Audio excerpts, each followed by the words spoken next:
Hello again, friends, and welcome to another segment of Doc G's Wine and Spirits Review. It's been cold outside the last couple days. Got a nice fire going here. So tonight my plan is to have a little old-time fireside chat with you.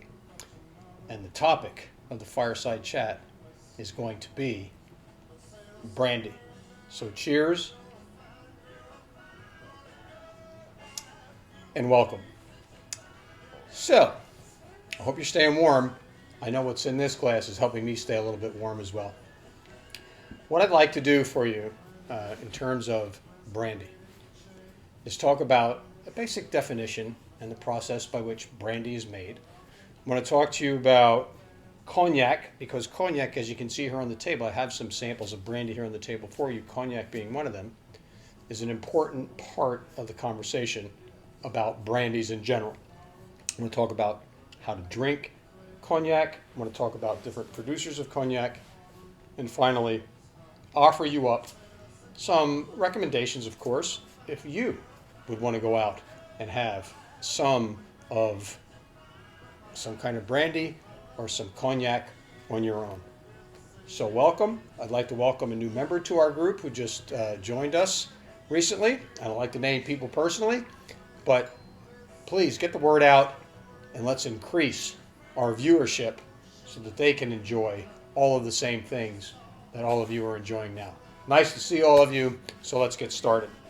So let's talk about, first of all, brandy as a product, as a drink. Brandy, basically, and I'm going to try to simplify this because brandy can get a little bit complicated, but by definition, brandy is distilled fruit juice that's been fermented, and it sends the alcohol level up to basically the same level of whiskeys and other spirits that you may drink. But it comes from fruit. Grapes obviously are fruit, and that's what we're going to concentrate on most tonight. But you can get brandy from apples.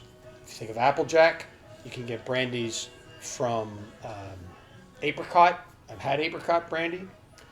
You can get brandy from blackberries. Little side story before I move on. Before my wife and I got married, and before we were, quote, both 21, back in the college days, we used to buy ourselves some Jacqueline's blackberry brandy. It's still in the market. I actually looked for it. Mixed it with a little, I think it was probably 7-Up or Sprite or something. Today it probably wouldn't taste so good, but back then it was a nice way to warm up, being with your most special person on a cold winter evening away from the studies on the weekend while you were in college. You can also get brandy from cherries. The two that I have here are cherry brandy, and I'll talk a little bit about all of that when we get to that point. These are cognac. These are brandy made from grapes.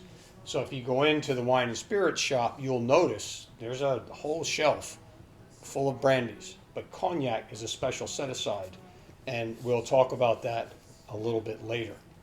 So let's talk about, to get started, to talk about cognac. Cognac, and if you think of Courvoisier, is probably one of the more recognizable cognacs that are out there. For those of you old enough, and those of you who are Saturday Night Live fans, if you remember Tim Meadows, he used to portray a young, suave man called Leon Phelps. And Leon Phelps would sit by the fire the same way I am tonight, and he would sip on his Courvoisier, all in the guise of being the ladies' man. It was pretty funny back then, still funny now, but let's move on from that. But that will give you that. That's brandy, or that's brandy, and it's cognac. So brandies originally they started as cognac, and because of that, we should probably trace the history. So let's go back. About in the 1500s, Dutch settlers or Dutch explorers came to the Cognac region in commerce to trade for salt, wine, and wood. And they would take their wine back, and by the time they got back to the Netherlands, the wine was spoiled.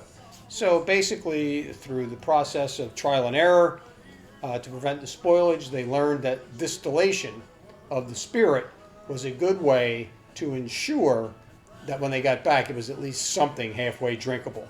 Now, it wasn't really that good. It didn't taste that good.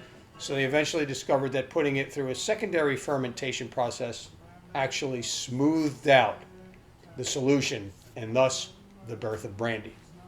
So let's explain that from a word standpoint. You all know that I'm a former foreign language teacher way back in another life, and words always mattered to me. So the Dutch word branden is the word for to burn or to heat. And you get the word for brandy wine, brandewine. And that was the process of heating up the fermented grape juice in order to preserve it. Because over alcoholizing it when you distill it was a perfect way to preserve it and not spoil it. Might not have been the greatest tasting thing at the time, but it definitely preserved it. And it prevented them from bringing back wine that just had gone flat from vinegarizing it and making it just not worth drinking. So that is the origin. When you think about the word Brandon, if you think of the word brand, well, what does brand mean? If you remember back in the Old West of our own history, we used to brand cattle. The word brand used to refer to a heated wood or metal stick pole that you could use to make your mark on something. And today, obviously, we use it as a way to, quote, brand things that we buy, like the Lee jeans that are sewn onto the back of my pants. It's nothing more than a brand. Luckily, it's not burnt onto my back here. But so that's the context of brandy and cognac from a historical standpoint. So let's hone in on cognac specifically. Cognac must come, and if you remember from our conversation about the champagne that we talked about during the sparkling wine episode, if it's from Champagne, it had to come from the Champagne region. You can't just say a bottle of, something else is Champagne. If it says Champagne, it came from that region in France. Cognac is the exact same way. So cognac has to come from the Cognac region of France. So what's in cognac and where is it? So let's talk about first what's in it. Cognac is a combination, generally, of 3 French grapes that are not used a lot for wine production, but they are used heavily in the production of brandy. And I hope you hear the song in the background. I hope you all get it. But the 3 grapes that you are using to make a brandy and to distill a brandy are Folle Blanche, Colombard, or French Colombard, and a grape called Ugni Blanc, or also known in Italy as Trebbiano. Very prolific white grapes, not particularly large sellers on their own if you bottle them and want to sell them on the market. So those grapes are then fermented, and then they become the basis and the basis for the alcoholic basis for the distillation process to become cognac. It can't be cognac if it doesn't have a combination or at least one of those grapes in it. So that is the one thing that distinguishes cognac from other brandies. There are 2 other important characteristics, and one of them is the actual distillation process, and the other one is oak aging, both of which I want to talk about as we proceed in this conversation. But before I do that, I need a little smell. I can tell you when I drink a glass of brandy, it's very, very slow. And I'll talk a little bit more about that in a minute.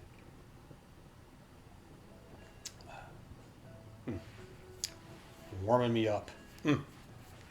So, let's talk about the fermentation process and the distillation process in non-scientific terms.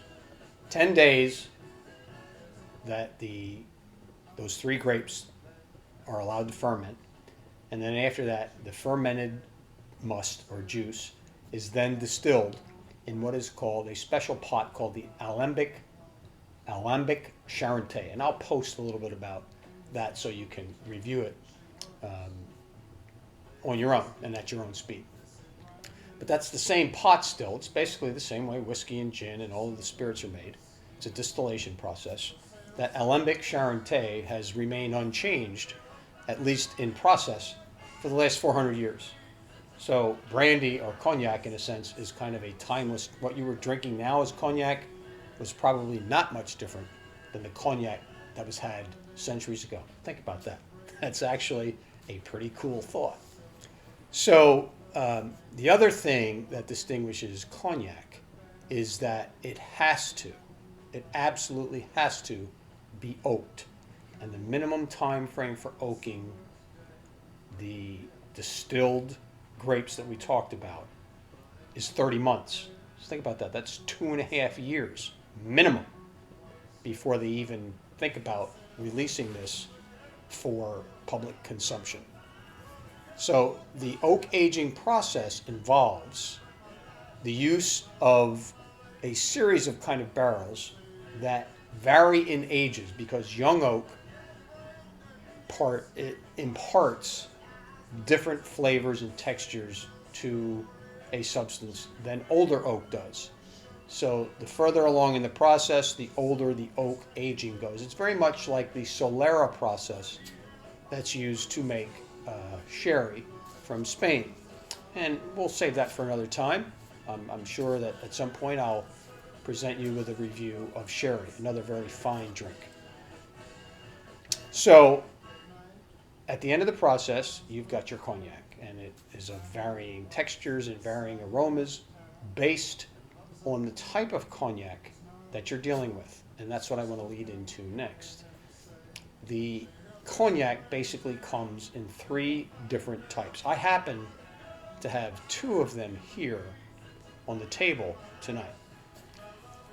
The first one, which you see here, this Martell brand, if you can see the letters, is called VS. VS means very special. For whatever reason, the English made the designations of brandy, because they, back in the day when they were designated, were the main drinkers of cognac. So that's very special. What does very special mean? It means this. It has a minimum of 2 years, in oak. The next level is called VSOP, and that's represented by the bottle that you see here to my right. VSOP means very special old pale. I'm not quite sure what the old pale means.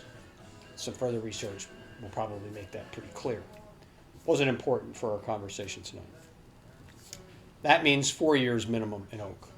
And then the top level, when you get into your very expensive cognacs, are called Napoleon, or XOs. And you can get them less expensive, but they're probably not going to be as good. But that means it's been resting in the barrel for 6 years. Think about that.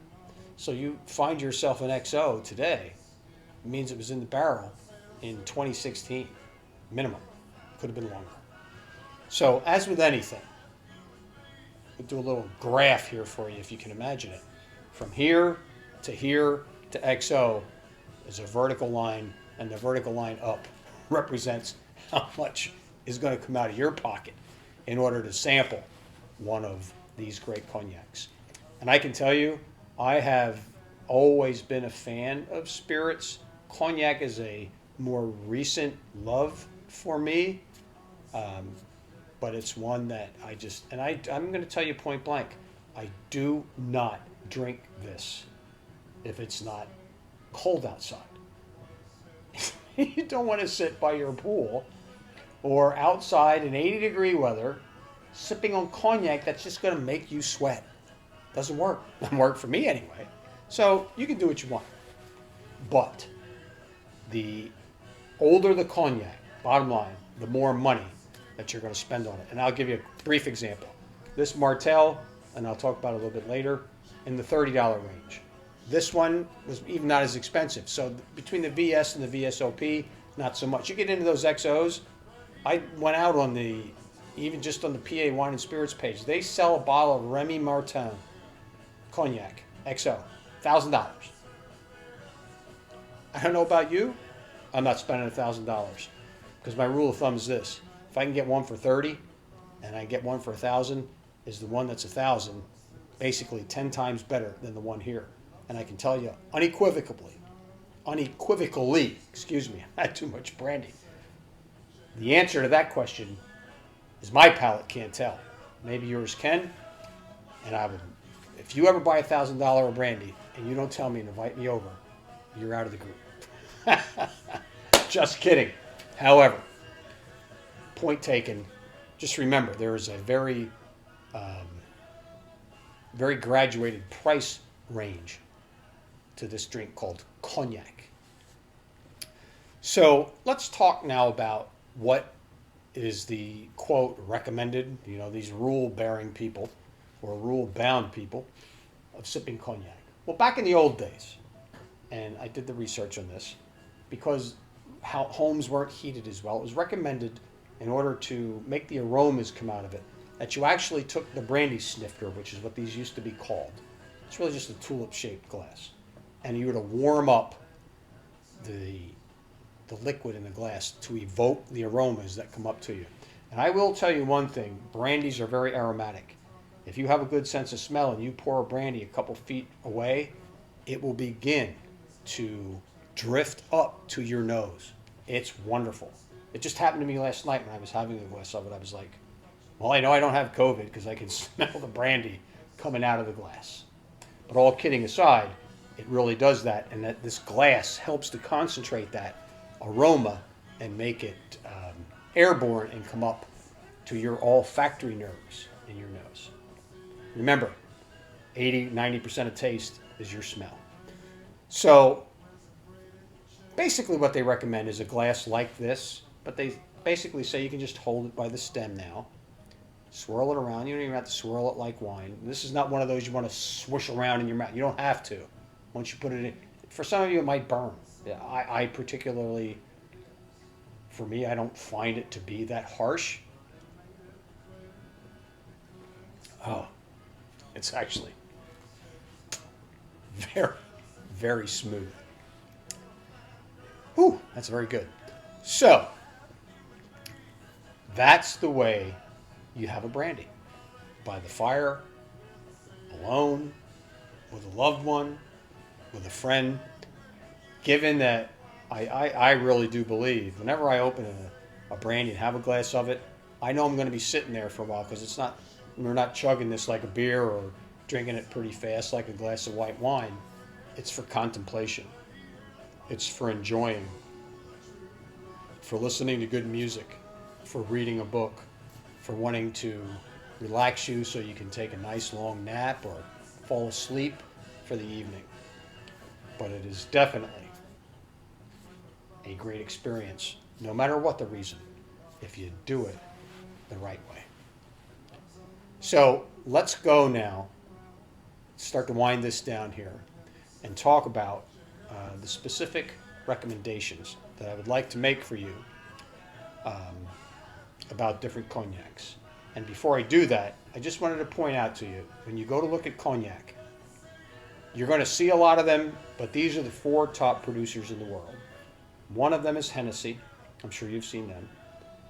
One is Remy Martin. I didn't do the research to know who's selling more than the other guy, but they're all on the shelves. Third one is Martell, which is actually one of my favorites. And the fourth one is none other than the Courvoisier that I mentioned to you earlier.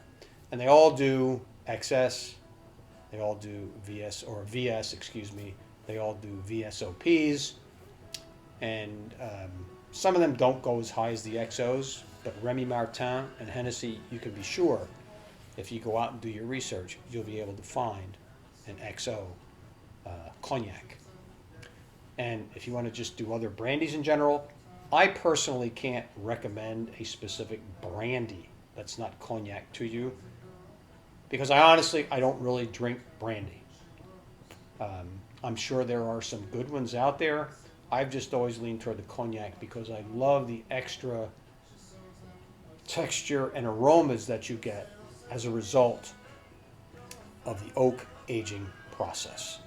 And it's just a personal preference that I have, and one that you can decide to develop on your own. But I recommend at some point when this is over, you go out and find yourself a brandy, cognac, depending on what your palate can handle and what your personal preference asks you to do. So let's first of all sample the, we're going to save let's start with this one because this one's clear. So we're gonna diverge here a little bit from the cognac, and I want to come back here. These are two bottles of what are called Kirschwasser. Kirsch is the German word for cherry, and Wasser, if you can figure it out, is water. So it's cherry water, but it's also cherry brandy. So you can see it's clear. This is not subject to oak aging. And you might say, well, you have two different bottles there. I actually do. And I'll give you a quick side story. These two bottles were part of a wine party that I had with my wine group a number of years ago on Germany and Austria. And as part of the array of different things that we brought out for that evening, we included Kirsch. And you can find Kirsch anywhere. It's probably an acquired taste, but we served it with Black Forest cake that evening. So you can imagine that with a little sip of this. It was the bomb. So there's no need for me. This tastes like alcoholized cherries. And it's basically, it's local cherries from wherever these Kirsches are made. Because I actually have two here. The one on the left, this is from Alsace, still France. So it's a French Kirschwasser. They actually call it Kirsch from Alsace, also known as an eau de vie, which is another word of explaining what a brandy is. And we'll get into that. On the notes, you'll see what eau de vie means. And this one is actually from Germany. Now, this one from France is really strong. It's a 45%, so it's 90 proof. This is 40%. So imagine that. Cherry alcohol as strong as whiskey. So you really have to have a palate and a desire to want to drink with this. And it's probably, again, it just comes down to personal preference. So you see on the table here, I have for you a bowl, small bowl, of Ghirardelli cherry, intense dark cherry almond flavored chocolate. We could end the conversation right there, but we're not going to. But what I am going to do is tell you what this one's like. You ready for this? It smells like cherries.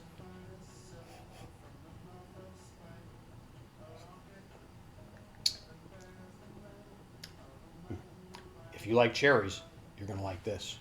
But I'll tell you what, I would place a heavy bet that 99% of you out there like this. You like chocolate. So I'm going to show you what it's like to have a bite of cherry chocolate.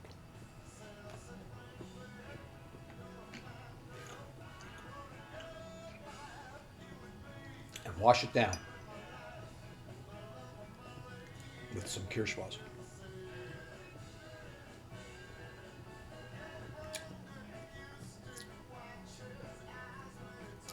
Speechless. It totally smooths out that Kirsch. It doesn't even burn on the way down. So I don't have to extend this another 5 minutes. I can guarantee you that piece of chocolate will disappear after I say au revoir tonight. So that is a cherry brandy. So my recommendation to you is go find a Kirsch. Doesn't have to be from Germany. It's more than likely going to be either from France or Germany. Or maybe there's some cherry brandies out there, frankly, that I don't even know about. So that's getting better with each sip. Whew, that's powerful. I'm going to take your time with that. So now, let's go to the two cognacs that I have on hand here and that I know you can get. The first one is my VS Martel. And the VS Martel is definitely available in the PA Wine and Spirits. I'm sure if you look around wherever it is you shop for your brandy, that you'll be able to find Martel. This one goes for about, on sale you can find it for just around 30. And this is the one I've been sipping the whole night. Now there are some if you go and read, and I'm going to put one post up there for you tonight that talks about just a whole primer on brandy and cognac. They recommend that you use the VS for mixing because there are mixed drinks out there that are made with cognac and with brandy.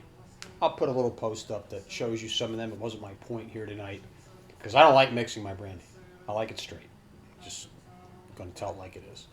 It's too good for me. I don't want to drown out by some other sweet liqueur mixed in with it. It's just too good for me, just as it is. So this one is a VS. This one's been oaked for at least 2 years. It's got a wonderful vanilla, which is, I know it comes from the oak, just like wine when you put white wine in oak.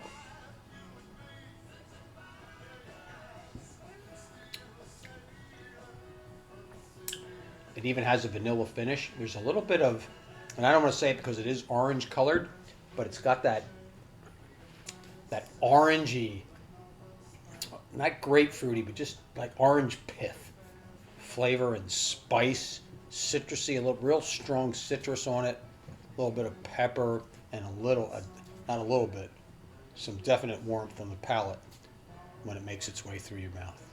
Fantastic. And I would always tell you, don't drink too much of this. It's just, first you're going to get too wasted and you'll ruin the buzz. This is meant to be sipped in the proper quantity so that you can truly enjoy the experience. And I say that in all seriousness. You want to drink a lot, drink 6 beers. I'm kidding. But this is not something that you want to overdo. It'll lose its value. Now the other one, to do a side-by-side here, this is a VSOP. And this one has a high rating on it. It comes from cognac. And this one is also 40%. And on the bottle it says complex notes of vanilla and matured fruits. So it says a long finish on it. So we're going to see, as I always do, if the bottle is correct.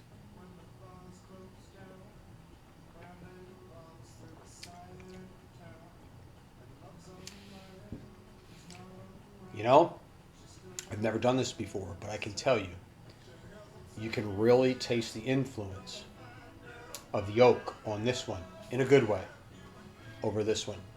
So they recommend that you use this one more for mixing, and this one is your sipper. And of course, I'm sure they don't want you taking $1,000 Remy Martin and mixing it with Diet Sprite. So anything past the VS is probably meant to be sipped. I'll be quite honest with you, I only sip this. I don't mix it, I don't put ice in it, I don't chill it. I like it just the way you see it here. So, thank you for joining me by the fire, staying warm. I'm already warming up, even with those few sips of that. And I can tell you this, even though I had that cherry chocolate with the Kirschwasser, I can tell you that chocolate and cognac